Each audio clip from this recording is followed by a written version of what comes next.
Usap-usapan sa kalye ng bayan ng Kiamba, Sarangani Province ang kagimbal-gibal na pangyayari sa kanilang lugar dahil ito sa itinapong ulong pugot sa 100 sa kanilang lugar.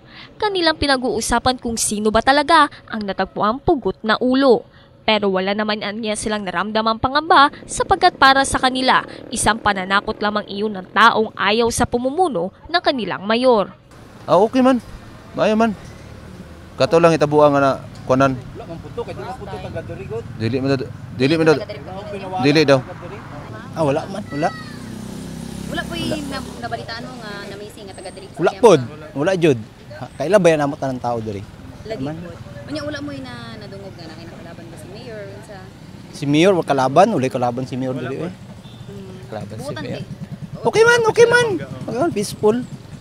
Wala man, okay man. Wala man hadlok ato. Kay bigla man itong akuan.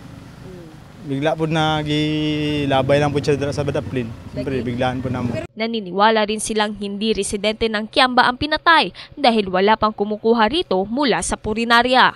Ayon naman sa involvement ng isang funeral parlor sa Kiamba kung saan nandun nakaburol ang ulong pugot. Tinatayang nasa 3 araw na umanong patay ang ulong pugot dahil nasa state of decomposition na ito. Natatanggal na rin ang mga buhok nito sa ulo. Napag-alaman rin na kulot ang buhok nito at merong bigote. Kung hawakan yung buhok niya, matanggal naman. Kaya kung 24 hours lang, yung buhok niya, hindi pa man mabunot yun. Ayon kay Mayor Raul Martinez at sa Kiamba Police, hindi dapat matakot ang mga tao dahil tahimik at payapa ang kanilang lugar. Kung personal grudge, murag wala man. Kaya kaning mga last 2 years, wala man ko'y nakaaway yun.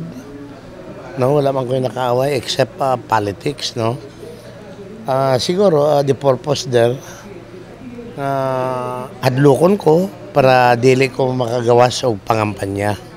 So, posible may mga na pananakot lang siguro to.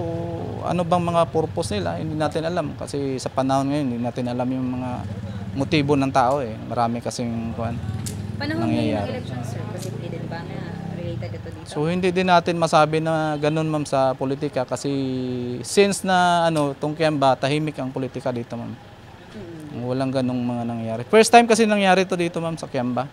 Sa tagal na umanong nasa funeral parlor business si Mang Domingo, unang pagkakataon raw ito na meron silang naburol na ulong pugot. Patuloy pa ang pagsasagawa ng masusing investigasyon ng kapulisan ng bayan ng Kiamba para sa pagkakakilanlan ng natagpuang ulong pugot.